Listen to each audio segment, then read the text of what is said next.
वंदे मातरम। शिक्षक साथियों, विद्यार्थियों और आम अभिभावक जनों, आज का ये महत्वपूर्ण वीडियो आप सभी के लिए इम्पोर्टेंट है। कार्यालय निदेशक माध्यमिक शिक्षा राजस्थान बीकानेर की तरफ से एक विज्ञप्ति जारी की गई है और विज्ञप्ति 22/6/2023 यानी 22 जून को जारी की गई है और जिसमें राज्य में अनुसूचित जाति, जनजाति और विशेष पिछड़ा वर्ग के जो भी छात्र छात्राएं हैं उनके लिए 3 महत्वपूर्ण जो छात्रवृत्ति योजनाएं हैं उनके फॉर्म कब भरे जाएंगे, कितनी रिक्तियां हैं यानी कितने स्टूडेंट को छात्रवृत्ति मिलेगी, क्या प्रोसेस रहेगा, आवेदन कैसे करेंगे, प्रवेश पत्र कैसे निकलेगा, माता पिता को क्या क्या उसको घोषणा देनी पड़ेगी, किन किन विद्यालयों में एडमिशन होगा, किस किस जिले की कौन कौन सी पंचायत समितियों के जो भी स्टूडेंट है वो उसमें भाग ले पाएंगे, पूरा विवरण मैं इस वीडियो में देने का प्रयास करूंगा। और अगर वीडियो लंबा हुआ तो मैं 2 भागों में बनाने का प्रयास करूंगा। तो सबसे पहले तो आप देखेंगे 3 अलग अलग विशेष पूर्व मैट्रिक छात्रवृत्ति योजनाएं हैं।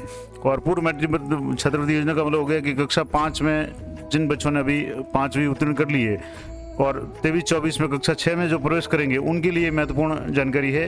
उनके लिए बहुत अच्छी राज्य सरकार द्वारा छात्रवृत्ति योजना जारी की गई है। तो पहले तो मैं बता दूं कौन कौन सी योजना है और उसके बारे में विस्तार से बताऊंगा। तो 3 जो योजना है, एक तो है शिक्षा विभागीय योजना अनुसूचित जाति जनजाति के स्टूडेंट्स के लिए, दूसरी है जनजातीय क्षेत्रीय विकास योजना TAD योजना, और चौथी है दूसरी होगी और तीसरी है विशेष समूह योजना देवनारायण गुरुकुल योजना। अब इसमें कौन कौन से वर्ग पात्र होंगे, तो शिक्षा विभागीय योजना में अनुसूचित जाति जनजाति के जो भी विद्यार्थी है और जिनकी संख्या रिक्तियाँ छात्र 172 + 128 और छात्राएं 114 और 86 और कुल मिलाकर के अनुसूचित जाति के 286 और अनुसूचित जनजाति के 214 विद्यार्थी है, ये रिक्तियाँ हैं, इतने विद्यार्थी पात्र होंगे। इसी तरह से जनजातीय क्षेत्रीय विकास योजना TAD योजना के अंतर्गत अनुसूचित जनजाति और जनजाति उप योजना क्षेत्र के 3 जिलों का संपूर्ण क्षेत्र और 5 जिलों का आंशिक क्षेत्र यानी कुल 8 जिलों के विद्यार्थी इसमें भाग ले पाएंगे, जिसमें 170 बालक और 130 बालिकाएं, कुल मिलाकर के 300 स्टूडेंट को फायदा मिलेगा। और अनुसूचित जनजाति गैर जनजाति उप योजना शेष जिले यानी जो भी नॉन TSP एरिया है और 5 जिलों के आंशिक क्षेत्र उसके 120 बॉयज़ और 80 गर्ल्स यानी कुल 200 स्टूडेंट को फायदा मिलेगा। तीसरी जो इम्पोर्टेंट योजना है वो विशेष समूह योजना देवनारायण गुरुकुल योजना। अब इसमें अति पिछड़ा वर्ग के जो MBC के स्टूडेंट है उनमें 300 बालक और 200 बालिकाएं, कुल 500 स्टूडेंट है वो भाग ले पाएंगे या उनको छात्रवृत्ति मिलेगी। तो ये तो होगी रिक्तियाँ और योजनाओं का नाम हो गया। अब पात्रता की शर्तें क्या होगी, छात्र छात्रा है वो राजस्थान का मूल निवासी होना चाहिए। इसके अलावा उक्त तीनों योजनाओं से संबंधित वर्ग जिसमें अनुसूचित जाति जनजाति या अति पिछड़ा वर्ग का होना आवश्यक है। अब जैसे शिक्षा विभाग योजना में ST/SC का होना जरूरी है, जनजातीय क्षेत्रीय विकास योजना में अनुसूचित जाति जनजाति से संबंधित है, और इसके अलावा विशेष समूह योजना देवनारायण गुरुकुल योजना में अति पिछड़ा वर्ग यानी MBC से संबंधित स्टूडेंट होना चाहिए। इसके अलावा छात्र छात्रा राजकीय मान्यता प्राप्त या गैर राजकीय विद्यालय में वर्ष 2022-23 जो सत्र अभी समाप्त हुआ है या अभी जैसे समाप्त हो जाएगा उसमें 5वीं में उत्तीर्ण हो या नियमित रूप से अध्ययनरत होना चाहिए। और अभी जैसे 23-24 का जो सत्र चलेगा उसमें 6ठी में विद्यार्थी है वो अध्ययनरत होना चाहिए। और माता पिता जो छात्र छात्रा के हैं उनमें आयकर दाता नहीं होने चाहिए। इसके अलावा इस योजना में एक माता पिता के अधिकतम 2 संतानें ही प्रवेश और लाभ के लिए पात्र होंगी, 2 से ज़्यादा संतानों को लाभ नहीं मिलेगा। और इस आशय का घोषणा पत्र है अंतिम चयन के समय अनिवार्य रूप से माता पिता द्वारा प्रस्तुत किया जाएगा। अब क्या प्रोसेस रहेगा, कैसे एडमिशन होगा, उसकी पूरी प्रक्रिया मैं आपको बताऊँ तो पूर्व प्रवेश परीक्षा होगी। इसके लिए जो प्रवेश परीक्षा होगी जिसमें प्रश्नों का स्तर है वो 5वीं कक्षा के विभागीय पाठ्यक्रम के समकक्ष होगा, यानी 5वीं का जो पाठ्यक्रम है वर्तमान में उसी के लेवल के पेपर आएंगे, और जिसमें हिंदी, गणित, सामाजिक विज्ञान और अंग्रेजी 5 विषय के 20-20 जो प्रश्न है 12 अंक के हिसाब से 100 अंकों का जो पेपर आएगा, यानी 20% है सभी के होंगे। और 2 घंटे का पेपर होगा जिसमें 2 घंटे में हल करना पड़ेगा। और प्रश्न पत्र में सभी जो प्रश्न होंगे वस्तुनिष्ठ यानी ऑब्जेक्टिव टाइप के होंगे, अवसद टाइप के होंगे, और परीक्षा में शामिल होने के लिए किसी प्रकार का शुल्क छात्र छात्रा से नहीं लिया जाएगा। इसके अलावा प्रवेश पूर्व परीक्षा का आयोजन 23/7/2023 यानी 23 जुलाई 2023 को रविवार को आयोजित किया जाएगा। तो बहुत ही जल्दी यानी जुलाई माह में इस परीक्षा का आयोजन कर लिया जाएगा। और परीक्षा से पूर्व जो प्रवेश पत्र है वो 17/7/2023 से 14/7/2023 13/7 से 14/7 तक विभागीय जो वेबसाइट है saladharpan.nic उस पर क्लिक करके VPMS बटन है उस पर उपलब्ध रहेंगे और परीक्षा प्रवेश पत्र आवेदन क्रमांक डालने पे ऑनलाइन डाउनलोड किया जा सकेगा। ये सुविधा है वो विद्यालय स्तर से हो जाएगी, तो इसके लिए आपको किसी भी तरह की परेशानी की जरूरत नहीं पड़ेगी। जो भी विद्यालय से है वो सालादर्पण से डाउनलोड हो जाएंगे और मेरिट के आधार पर अंतिम रूप से चयनित विद्यार्थियों को प्रवेश संलग्न सूची में वर्णित निजी उच्च प्रतिष्ठित विद्यालयों में दिया जाएगा। यानी इस परीक्षा को अगर आप पास कर देते हैं तो आपको जो भी अलग अलग जिलों की जो प्रतिष्ठित यानी फेमस जो प्राइवेट स्कूल्स है उनमें एडमिशन का बहुत अच्छा मौका है। उसके लिए सारा जो भी खर्चा होगा वो राज्य सरकार की तरफ से होगा, यानी छात्रवृत्ति दी जाएगी। अब आवेदन पत्र कैसे प्रस्तुत करना है, तो छात्र छात्रा को उपयुक्त योजनाओं के लिए विभाग द्वारा निर्धारित आवेदन पत्र को सालादर्पण पोर्टल पे 23/6/2023 से ऑनलाइन आवेदन करना है। यानी 23/6 का मतलब हो गया कि आज से ये प्रवेश प्रक्रिया शुरू हो गई है। और इसके लिए जो आवेदन है वो सालादर्पण की साइट पर जाकर के VPMS बटन उपलब्ध है और वहाँ से करना है। इसके लिए होम पेज पे VPMS अप्लाई टैब पे क्लिक करके आवेदन पत्र ऑनलाइन किया जा सकता है और आवेदन करने की अंतिम तिथि 5/7/2023 यानी बुधवार है। 5 जुलाई तक फॉर्म भरे जाएंगे। उसके बाद में ये लिंक निष्क्रिय हो जाएगा। अगर मान लो आवेदन भरते समय किसी प्रकार की त्रुटि रह जाती है तो उसे ऑनलाइन संशोधन की तारीख है वो 6/7 से लेकर के 7/7 यानी 6 और 7 जुलाई को करेक्शन कर सकते हैं। इसके पश्चात विद्यार्थी अपने आवेदन पत्र में किसी प्रकार का संशोधन नहीं कर पाएंगे। और इसमें विशेष रूप से क्या कर सकते हैं, आवेदक का नाम यानी स्टूडेंट का नाम, पिता का नाम, जन्म तिथि, आवासीय पता, जाति और आवेदक वर्ग में परिवर्तन किया जा सकेगा अगर कोई आवेदन करते समय गलती रह जाती तो। अब इसके लिए छात्र छात्रा को ऑनलाइन आवेदन करने हेतु सालादर्पण या PSP स्टूडेंट NIC ID की आवश्यकता होगी। तो ये NIC ID है, ये आपको विद्यालय से मिल जाएगी और अगर नहीं मिलती है तो आप इसके लिए सालादर्पण या PSP स्टूडेंट NIC के लिए http saladarpan.nic.in पर स्टूडेंट सर्च स्टूडेंट का जो ऑप्शन है उस पर क्लिक करते ही आपको किसी भी संबंधित विद्यालय से संबंधित जो भी सूचनाएं वो मिल जाएगी, जिसमें स्कूल का प्रकार, ब्लॉक और स्कूल का नाम और विद्यार्थी का नाम का प्रथम अक्षर सेलेक्ट करने के बाद में आपको स्टूडेंट NIC प्राप्त होगी।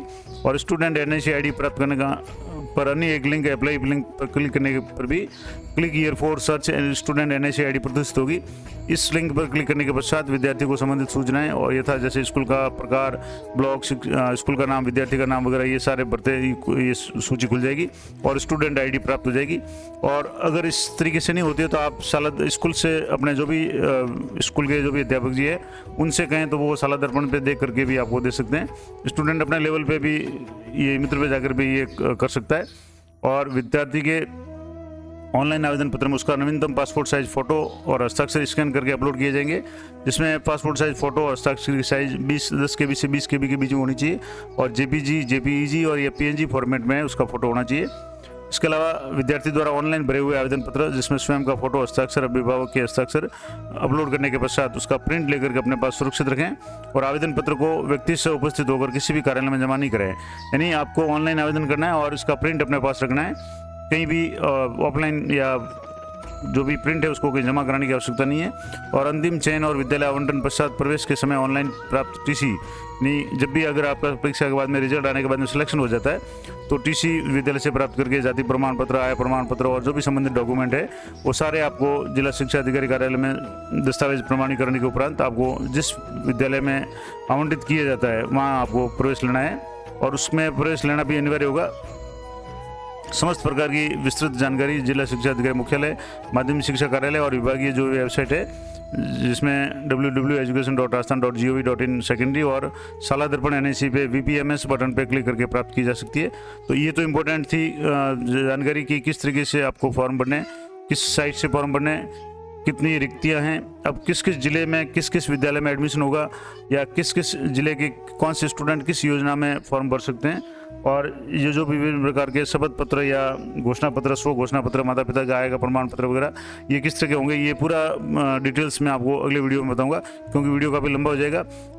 जैसे इस तरीके से आप देखेंगे तो कौन कौन से ज़िले की कौन कौन सी पंचायतें या पंचायत समिति वगैरह आवेदन कैसे करना है, एक एक योजना के बारे में डिटेल से मैं आपको अगले वीडियो में बताने का प्रयास करूँगा। और जो भी पूरा टाइम शेड्यूल किस तारीख तक रहेगा वो भी आपको बताने का प्रयास करूँगा। और इसके अलावा जो भी योजना है उसमें कौन कौन से विद्यालय में छात्र छात्राएँ या एडमिशन ले पाएंगे, ये पूरी डिटेल्स मैं आपको अगले वीडियो में बताऊँगा। और जो भी फॉर्म किस तरह का आवेदन होगा उसके लिए आपको क्या क्या जानकारी चाहिएगी वो भी मैं अगले वीडियो में बताऊँगा, तो अगले वीडियो में बने रहें। इसके लिए एक और मैं इंपॉर्टेंट आपको बात बता दूं कि अगर आप NIC ID अगर नहीं पता कर पाते हैं या कैसे प्राप्त करनी है, उसका मैं थोड़ा सा आपको एग्जांपल बता देता हूं ताकि आपको सहूलियत रहेगी। तो मैं इसी वीडियो में एग्जांपल बताने का प्रयास करता हूं, थोड़ा सा आप वीडियो में बने रहें। बाकी जो शेष भाग है वो मैं अगले वीडियो में बताने का प्रयास करूँगा। तो जैसा कि मैं आपको बता रहा था, यहाँ आपको जो नया पोर्टल है VPMS यानी विशेष प्री मैट्रिक स्कॉलरशिप स्कीम, इस पोर्टल पे आना है। इस पोर्टल पे आपको सारी जानकारी भी मिल जाएगी प्रत्येक योजना के बारे में, जैसे शिक्षा विभागीय योजना, जनजातीय क्षेत्रीय विकास TAD योजना और विशेष समूह योजना, देवनारायण गुरुकुल योजना। एक एक स्कीम के बारे में आप यहाँ से क्लिक करके डिटेल में जान सकते हैं, जिसमें कितनी रिक्तियाँ हैं 2023-24 में, किस किस योजना में, ये सारी डिटेल्स है। इसके अलावा एक अगर स्कूल का इसके बारे में, स्कीम के बारे में जानना चाहें तो यहाँ से जो भी है डिटेल्स आप जान सकते हैं, जैसे ये विशेष योजना वगैरह। अब इसमें जैसे यहाँ से आप एक तो अप्लाई का कॉलम है, यहाँ से आपको अप्लाई करना है। अप्लाई करने के लिए यहाँ से आपको जैसे जो गत साल कक्षा 5 में अध्ययन था, यानी अभी जो कक्षा 6 में स्टूडेंट आ गए हैं उनके लिए, अब यहाँ से आपको विद्यालय का प्रकार सेलेक्ट करना है, गवर्नमेंट स्कूल है, प्राइवेट है, और सबसे पहले उसके लिए आपको स्कूल है जो स्टूडेंट NIC ID सर्च करनी है। एक तो यहाँ से आप स्टूडेंट सर्च में जा सकते हैं, यहाँ भी आप क्लिक करके click for search student NIC ID भी क्लिक कर सकते हैं। और यहाँ क्लिक करने के बाद सबसे पहले आपको सेलेक्ट करना है कि स्कूल आपका गवर्नमेंट है या प्राइवेट है। उसके बाद में यहाँ से आपको डिस्ट्रिक्ट सेलेक्ट करना है, जैसे यहाँ मैं जैसे पहला ही डिस्ट्रिक्ट सेलेक्ट कर रहा हूँ अजमेर, और इस तरीके से यहाँ से उसके बाद में कोई भी ब्लॉक आप रेंडमली मैं आपको सेलेक्ट करके बता रहा हूँ। अभी जैसे ये साइट थोड़ी सी आउट हो रही है तो हो सकता है कुछ टेक्निकल प्रॉब्लम हो, लेकिन आपको यही इसी तरीके से आपको NIC ID स्टूडेंट की है वो सर्च करनी है। अगर नहीं होती है तो आप साला दर्पण पे जाकर के भी स्टूडेंट की ID सर्च करवा सकते हैं विद्यालय से। और उसके बाद में जो अप्लाई नाउ का यहाँ जो फॉर्म है, यहाँ से आपको जैसे अप्लाई नाउ पे इस पर आपको क्लिक करने के बाद में यहाँ फॉर्म भरना है। और फॉर्म भरने के लिए यहाँ से आपको स्टूडेंट की NIC ID जो भी है, आपको NIC ID यहाँ एंटर करने के बाद में स्टूडेंट की सारी डिटेल्स मिल जाएगी। अभी जैसे मैं ये रैंडमली भर रहा हूँ तो ये गलत है, लेकिन यहाँ से अगर सही आप ID भर के आप गो पे क्लिक करेंगे तो आगे का प्रोसेस शुरू हो जाएगा, क्योंकि आज 23 तारीख से फॉर्म शुरू हो गए हैं। इस संबंध में अगर विस्तार से वीडियो की आवश्यकता होगी तो मैं किसी भी स्टूडेंट का फॉर्म भर के आपको बता दूंगा। तो ये इंपॉर्टेंट जानकारी थी, आशा करता हूँ आपके लिए उपयोगी रहेगी। और इसका सेकंड भाग आप जरूर देखें, जिसमें मैं पूरी डिटेल्स से बताऊंगा कि किस किस जिले के किस किस विद्यालय में, इनमें जो भी प्राइवेट स्कूल्स है, जो ख्याति प्राप्त फेमस प्राइवेट स्कूल है, उनमें बच्चों को इसमें छात्रवृत्ति के तहत एडमिशन दिया जाएगा। अन्य फॉर्मेट क्या क्या होंगे सारी जानकारी मैं दूंगा, तो इसका सेकंड भाग जरूर देखें। मिलते हैं नेक्स्ट वीडियो में, तब तक जय हिंद, जय भारत।